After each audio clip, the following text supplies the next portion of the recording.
Welcome to Not Nicole. I am Nicole, and today is Tuesday, April 14th. Jumping right in, I am drinking Sweet Rose Rooibos tea from International Coffee and Tea Company out of Nashville, Tennessee.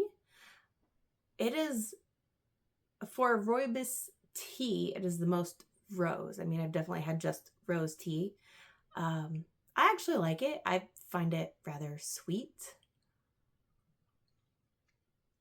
And I do have a little bit of vanilla nut pod in here. And then today I am wearing my staple tank. I'm going to lean back there. So it's a bit more of a racerback type tank. Designed by Perfectly Knotted. This one was a test knit. I'm wearing I test knit size 37. I didn't go with as much negative ease as recommended because I'd originally planned to do a cotton and cotton elastic yarn held together. And I was unable to get gauge with those. I still intend to make this again in those yarns because a DK weight wool is rather warm. But if you are going to knit it in wool, I would definitely recommend going with more negative ease if you're going to wear it on its own. Otherwise, this actually works really well over the winter. I've worn it over t-shirts and button-up shirts. And so it being looser hasn't been a problem. Yarn is Bad Day Classic DK by the Lemonade Shop. Since I've knit this last year, I actually haven't seen her have this particular color in stock, but I mean, I love it. I love the little rainbows striping through it. It's fantastic. All right, let's just dive right in to works in progress because I have no finished objects yet. I was hopeful, but did not finish. So first project in a bag with twice sheared sheep is my flock party shawl. I finished my pink stripe, so currently have no yarn connected. I am super excited for when this shawl will be done. It will be gloriously big. Actually, I figured out I should be holding it this way. This way makes more sense, right? Because you can see that point down there, especially as that center line is moving towards the one end. It will be gloriously large, which is what I wanted in this camel silk yarn. So I've been trying, it doesn't happen every day, but trying to do 5 rows a day. So I managed pretty close to that. So you can see here to there. So it's a slightly less than 70 rows is what that would be in 2 weeks. And I still, I think I still have 80 rows to do. Well, so 80 plus that final row. So I'd actually think it's more like 82 rows more to do. And then pearl side I-cord, the whole thing. So, I mean, if in 2 weeks I did slightly less than 70, then it will be at least 2 more episodes before this is done. But like I said, it is going to be gloriously huge. I have no idea what that looks like. So I hope that was a good view. All right, we'll drop that down there. Oh, I forgot to talk the yarns. So the yarn is from Expression Fiber Arts that was living inside one of them. This colorway is Timeless Tulips, and this is Azalea, and this is their Oasis fingering yarn, which is 50 camel, 50 silk. So it's super soft and shiny. And I totally intend that it be something I can tie around myself and keep wonderfully warm. All right, put that at least back in its bag. Next, let's talk socks. I'm just accepting and calling these the Hawkeye socks. So I finished the first one.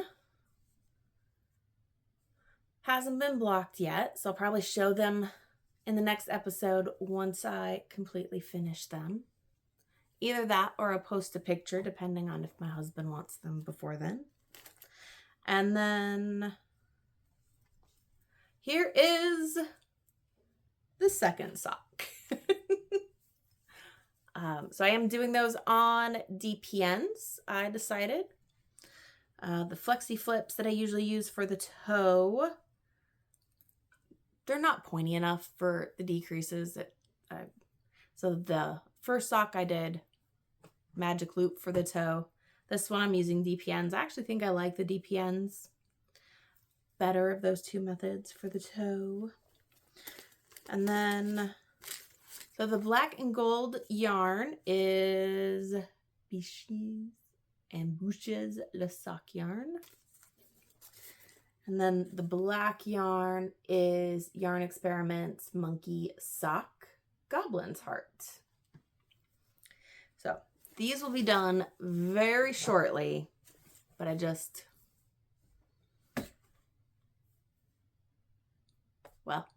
had sewing projects to finish. But I was close enough done that we had a show we were going to, and I wanted to have another sock to knit on. And so I cast on the yarn.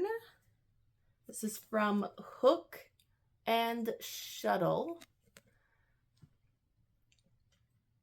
And then it is a drift sock. So 25% BFL or 75% BFL and 25% nylon. I love the way this feels. It feels actually really nice and plump for a 75-25. And then that is how the sock knits up. It is, I wonder if I knit, nope, that looks even worse. Okay, that's better. Just, it is not completely overcast, but partly cloudy, which is making the light a bit difficult. So that's the skein, and I will put in a photo, I think, of what the skein looked like before I wound it. And so I picked this yarn up at the Johnson County Shepherd's Market last year in 2025, dropping things, to make socks for Jeff. So I'm actually, I did most of the stockinette portion today, walking on the treadmill, and then I did 25 knit 2 purl 2 for the cuff. Usually I do 20. I did 25. I'm hoping that will help them stay up. They mostly stay up. There's just the one instance they don't, and it's not a big deal, but we try. All right. So that is all of my works in progress. So that shawl still, and then, well, I mean, 3 socks, right? Each of those is a work in progress. So I finished one and then made progress on the second and started a third. I do not have any newly purchased yarn, so I thought what I would do is show off some of the yarn that I purchased on our last trip that Jeff and I took for a concert. So we flew out the end of June 2025 to Denver, Colorado. And I actually have a cousin on my dad's side who is out there.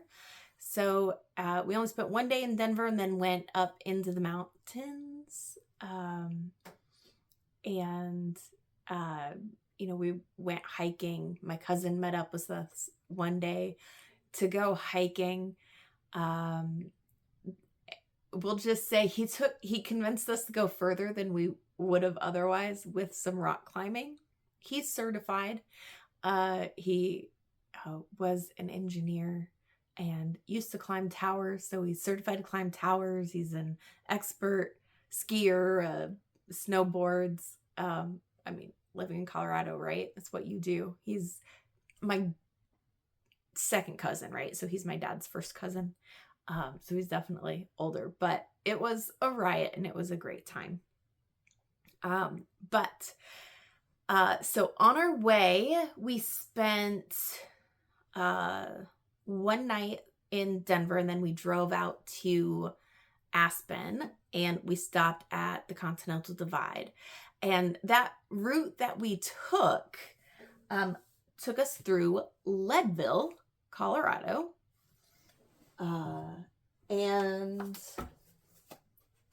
so I was looking up shops. I could have gone to way more than I did. My husband kept trying to convince me to go to more, but I was like, no. So my goal was to try to get local yarn. So I got this, right? The Dye Studio, Leadville. Oh, yeah, Leadville, Colorado.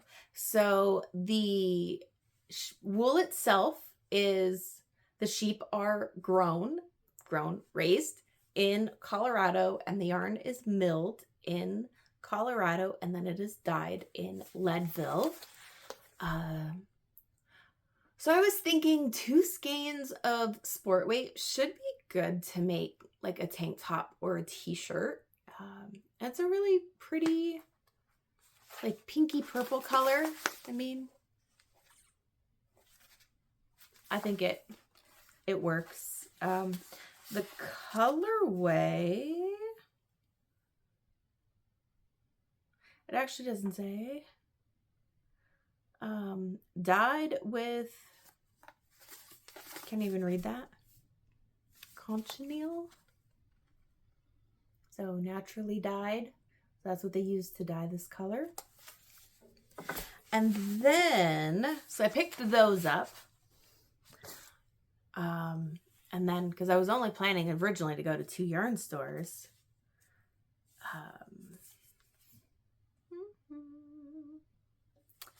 So I found this one. So Lucid Yarns, also at the Leadville Yarn Store. The colorway name is Dark Ice, and this is hand dyed in Greeley,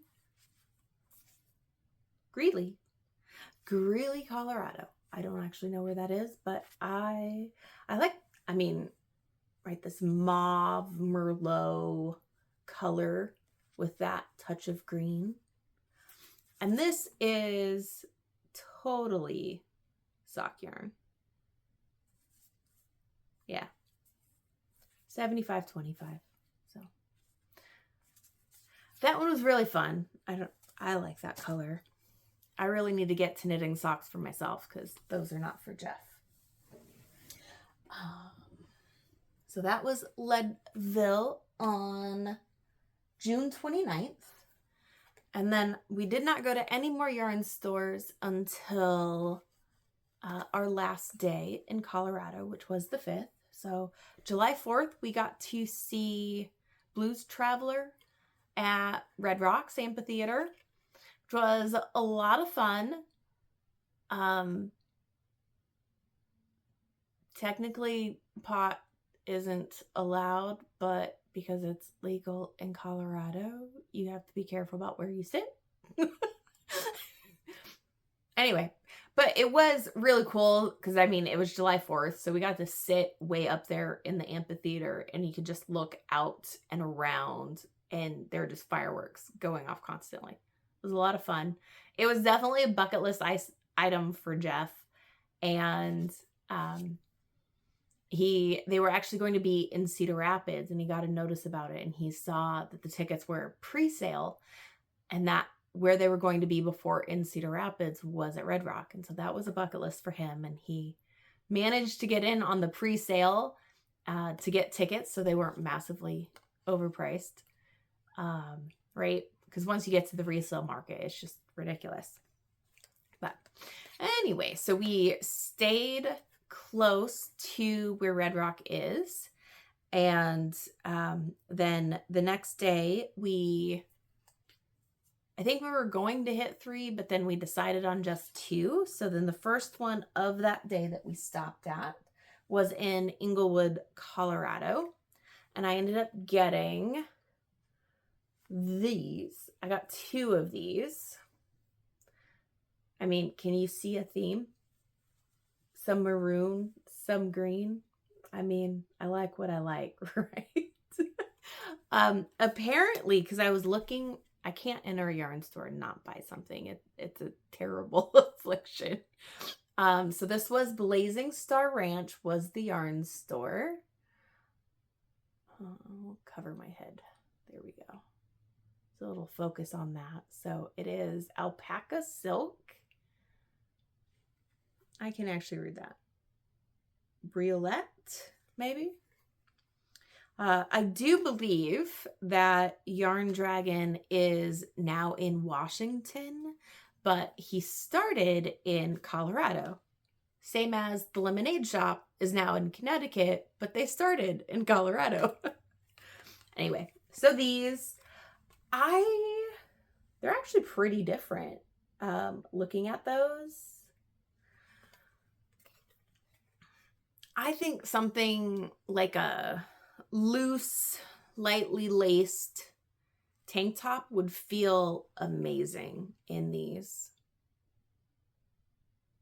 Hopefully the silk will help the alpaca hold up, that as it is 30% silk. I think it should help. Anyway, I don't actually know what I'm going to do with that. This is my problem with shopping when I'm traveling. All right, and then there was one more store we stopped at on the 5th, and that was out in Wheat Ridge, Colorado, called Knitter's Therapy.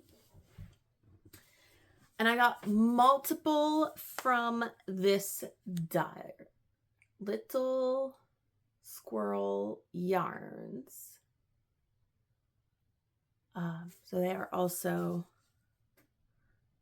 hand dyed in Colorado. So this colorway is Moonlit Canyon. So this one is for Jeff for socks. Essentially, anytime I buy a lot of yarn, there's at least one skein for Jeff for socks, because he enables me. And I love having socks on the go. I saw this one. Oh my God. I mean, it's called King Cake. I just absolutely love it. So this one is also a 75/25. It is a fine superwash. So I'll have to check out the plies. Because, I mean, fine merino and super fine merino. I don't know that it's always appropriate for socks. Then again, it might be days I don't plan to wear shoes. Because I love this. I love that green. Oh, that emerald Kelly green. Those speckles. That's just glorious. All right, and then one more purchase is this one. So we went to Colorado right after I finished this. And so there's definitely pictures of me in Colorado on my Ravelry page wearing this as we were headed to the Continental Divide. So we went from like 70 degrees to freezing. So I think this was actually my intention. So I got 3 of these. These are DK. And this is Boogie Woogie Woogie Walnut DK. But I just love, I mean, that rich blue, those pops of color. That could totally knit up another tank top. Honestly, if I knit it in the size 6, which I believe is a 34, I probably only need 2 of these, but I ended up buying 3. Anyway, those were fun. Then my husband is such an enabler. I was looking at some Rios. You can get Rios anywhere. You can buy it, you know. And I know people say it stretches horribly. So I will definitely have to swatch and hang it. Big swatch and hang it. But she ended up, I mean, it was less than $20 a skein. I do remember that. And then she offered me a discount to buy a sweater quantity. And then my husband said, I can totally fit 6 skeins in my suitcase. Really? Really, Jeff? That was my last thing to convince me to not buy the yarn was space in the suitcase because we had to go to the airport and fly home. And he's like, oh, I can fit it in my suitcase. And I was like, did you see how much other yarn I bought? I bought 6 skeins of this one. And I love that it's green with that blue undertone because I do love me my green blues. So I know I will have to be very careful with it and swatch and stretch, and because everyone I've talked to about Rios, right? You hear it all over that Rios stretches insanely. With its 100% superwash wool. So the colorway, that 809 Solace. So I'm not sure what it is, but that. Okay, 13 minutes of yarn. That was a lot of yarn I bought on that trip, and it's problematic. I will apologize for being shiny. It is again another bright day. One moment. I just realized I never had the overhead lights on. So literally all the light before this moment was just natural light of what was coming in. So hopefully that helps with color. All right, so the last thing, well, so that was all the sewing. And so the last thing to talk about is I finished my boxes. I mean, I just like to, this is the biggest deal, right? I can hang these upside down and my boxes stay. So I know last time I'd finished the first one. So I give those a decent tug and can pull this one out. So I did put lots more interfacing. Every single piece of this one is interfaced compared to this one that every other piece is interfaced. So you can just absolutely see the difference with the interfacing. They are supposed to be the same height. But, so after I finished this one, to confirm that I liked it,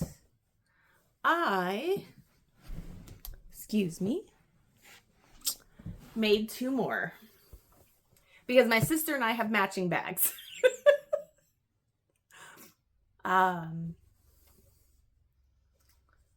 So, and I was just using what fabric I had that matched the appropriate color scheme.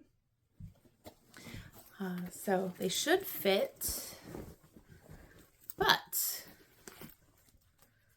I'm happy that that project is done. But I have to ask. I mean, okay, I'm not displaying it the best. So it's about 25. So it has that pocket. Has that. It has the very large interior zip pocket that I apparently have some stickers in. Still. Has the swivel hook, has the D-ring, has the removable boxes that can divide the space. And, you know, like my sister and I have used these for the last year without the dividers in there, so it doesn't cause any issues if you just take them out and have those magnets at the bottom. Or you can just add one. I do find it's better if you touch the magnets and make sure they're in.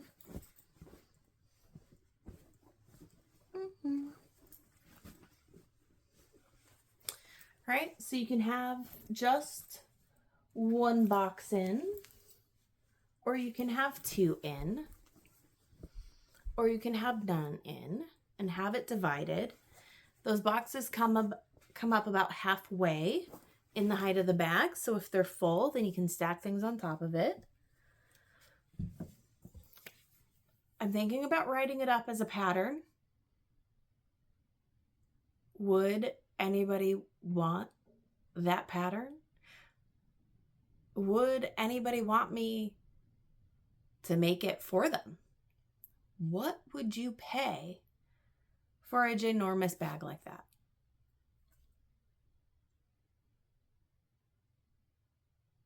Obviously, when I made the first 2, I didn't knit, I sewed. Obviously, when I made the first 2, it took me a lot longer to make them just because I was figuring out and creating it as I went.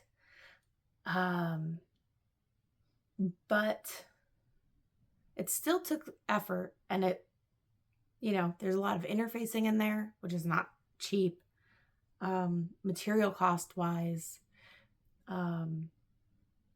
you know, it's mostly quilted and cotton, but it's all interfaced to give it more durability. And I'm just wondering, you know, would somebody pay $250, $300 for this bag? I don't know.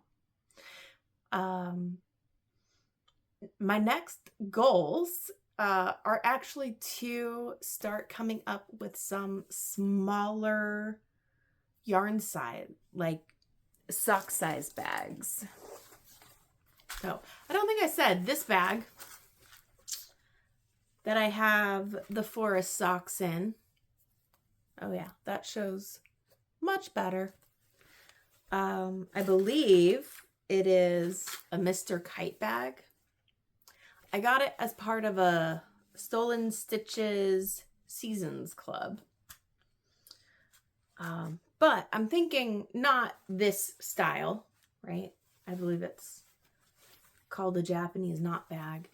Not this style, but a style about this big. Using all of the material I got from my mom. We'll see what happens. That's my goal for the next 2 weeks. So I hope in 2 weeks I have some finished samples.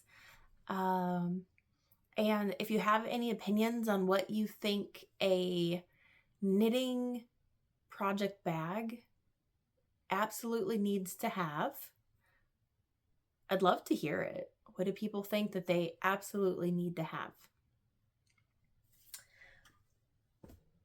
And then we can see what I come up with in the next 2 weeks. But hopefully I will have at least one, maybe two finished samples of some smaller project bags.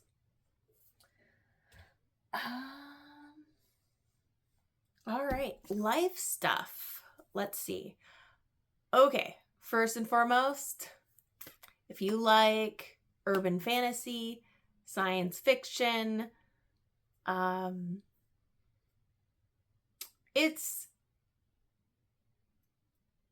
there's a little bit of romance, but not really.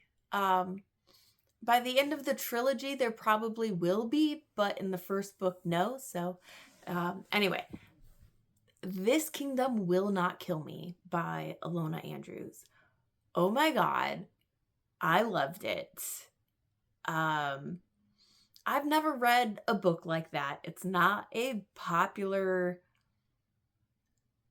genre, the Ikasei, I don't even know if I'm saying that right, portal fantasies in this part of the world. But, you know, they, in that first week, it came out, I think it actually came out the day I recorded my last episode. So it's already on Best Times list, bestseller list, and I did pre-order it, but I didn't start listening to it the day that it released, because I did start listening to it, and then I ended up buying the ebook, and it was so good. I didn't want to stop reading. I still had like 5 hours worth of reading to do at like 11 o'clock at night. I didn't sleep well that night. I was so jazzed up, like wanting to finish the story. Oh, it was so good. So yeah, Alona Andrews, This Kingdom Will Not Kill Me. Honestly, after I finished that one, I went for the Edge series. So I've listened to that one before, also by Alona Andrews. So I was listened to that, and then got back into Hidden Legacy. So they're both a bit urban fantasy, different worlds, especially the Edge has different worlds. And it's just their writing style. It's descriptive, it's gritty, it's fast-paced, it's detail-oriented. Like, the fight scenes are amazing. It is, I mean, favorite authors. There's a reason why, who are still writing. So I would highly recommend that book. And then I mentioned Luke Combs. That show was awesome. Their LED stage setup was mind-blowing. Like, you know, it's just screens above, so you didn't have to worry about the screens or being able to see, because it's in a stadium. They were giant freaking screens. But once Dirks was playing, and then finally with Luke Combs, I mean, like, the utilization of those screens, it was very well done. It was a great show. I had a lot of fun. And there were a lot of people. Oh, holy crap. The traffic flow of Jack Trice Stadium sucks. I mean, I've been at Kinnick for football games. They are just as, filled full of people. But they have better, like the restrooms are on one side and the food is on the other side. And I feel like there's more space. Whereas at Jack Trice, they've added, I think, club seating. And so they've pushed that wall out. Your space is so narrow. And then your restrooms are between concession stands. So are you in line for the restroom? Are you in line for the concession stand? It was an absolute freaking madhouse. And the press of people, not my jam. Not my jam. Not at all. Show amazing. Jack Trice Stadium has some serious traffic flow issues. That's what I gotta say about that. And then Sunday, my husband and I are gonna go see Alabama. I'm excited for it. It'll be fun. Can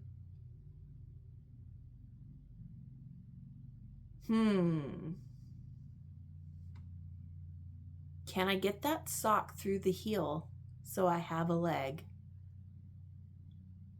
Because I will absolutely take my knitting. See, this is why I always buy Jeff sock yarn, because I always have socks. And they have to be at a good spot for me to go, but I need mindless knitting and heels. Heels are not mindless knitting. I screw them up if I'm not alone and, in quiet. Anyway, so we'll see how far I get in 2 weeks. I will definitely have a finished pair of socks. We'll see where I am with the new sock I just cast on.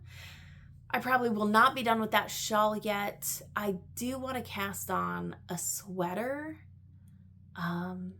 Though maybe the key is I'll just knit another staple tank out of my planned yarn that I'd planned for the test knit, which is a cotton and cotton elastic blend.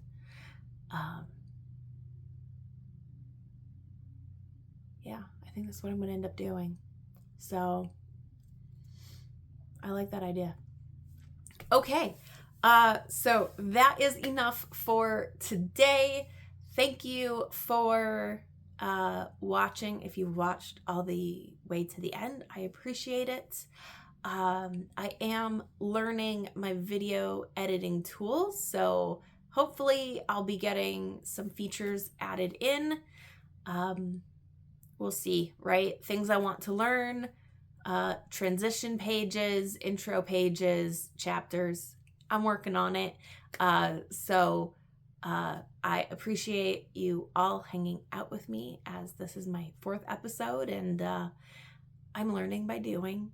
And really appreciate everybody who watches. Thank you, and have a great rest of your day.